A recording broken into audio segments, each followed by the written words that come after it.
السلام علیکم ورحمۃ اللہ وبرکاتہ۔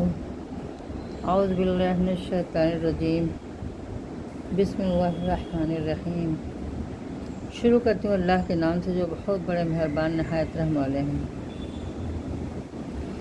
اللہ کا خوف بڑی ضروری اور اہم چیز ہے۔ یہی وجہ ہے کہ حضور اقدس صلی اللہ علیہ وسلم اکثر کسی گہری سوچ میں رہتے تھے اور موت کا یاد کرنا اس کے لیے مفید ہے۔ اسی لیے حضور اقدس صلی اللہ علیہ وسلم نے یہ نسخہ ارشاد فرمایا، کبھی کبھی موت کو یاد کرتے رہنا بہت ہی ضروری اور مفید ہے۔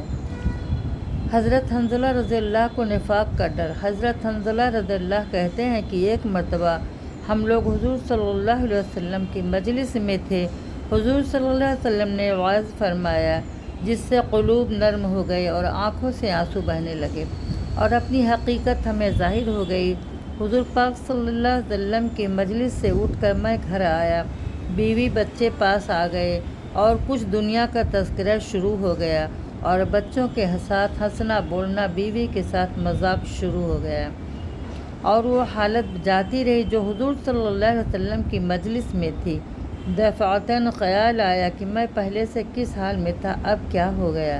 میں نے اپنے دل میں کہا کہ تو منافق ہو گیا کہ ظاہر میں حضور صلی اللہ علیہ وسلم کے سامنے تو وہ حال تھا اور اب گھر میں آ کر یہ حالت ہو گئی۔ میں اس پر افسوس اور رنج کرتا ہوا اور یہ کہتا ہوا گھر سے نکلا کہ حنظلہ تم منافق ہو گیا۔ سامنے سے حضرت ابوبکر صدیق رضی اللہ تشریف لائے رہے تھے۔ میں نے ان سے عرض کیا کہ حنظلہ تم منافق ہو گیا۔ وہ یہ سن کر فرمانے لگے کہ سبحان اللہ، کیا کہہ رہے ہو؟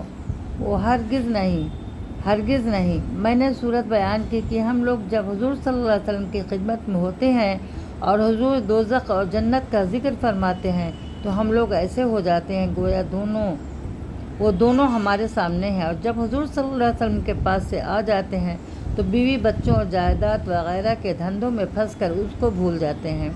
حضرت ابوبکر صدیق رضی اللہ نے فرمایا کہ یہ بات تو ہم کو بھی پیش آتی ہے، اس لیے دونوں حضور صلی اللہ علیہ وسلم کی خدمت میں حاضر ہوئے اور جا کر حنظلہ رضی اللہ نے عرض کیا کہ یا رسول اللہ، میں تو منافق ہو گیا۔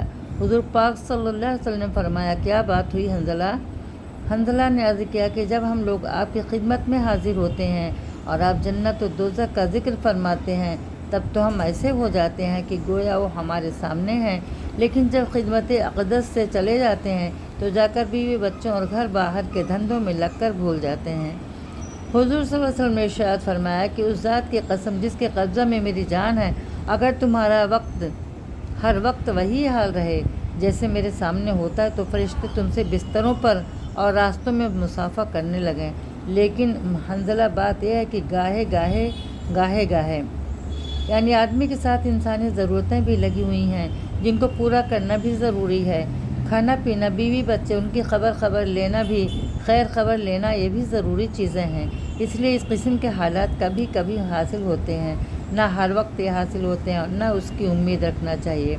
یہ فرشتوں کے شان ہے کہ ان کو کوئی دوسرا دھندا ہی نہیں، نہ بیوی بچے، نہ فکر معاش اور نہ دینوی قصے اور انسان کے ساتھ چونکہ بشری ضروریات لگی ہوئی ہیں، اس لیے وہ ہر وقت اسی حالت پر نہیں رہ سکتا۔ لیکن غور کی بات یہ ہے کہ صحابہ کرام رضی اللہ عنہم کو اپنے دین کی کتنی فکر تھی کہ ذرا سی بات سے حضور صلی اللہ علیہ وسلم کے سامنے جو حالت ہماری ہوتی ہے وہ بعد میں نہیں رہتی، اس سے اپنے منافق ہونے کا ان کو فکر ہو گیا۔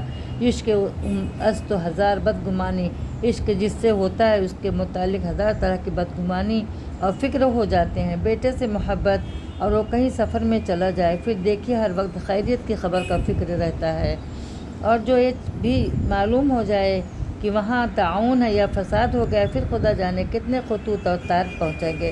السلام علیکم ورحمۃ اللہ وبرکاتہ۔ انشاءاللہ آئندہ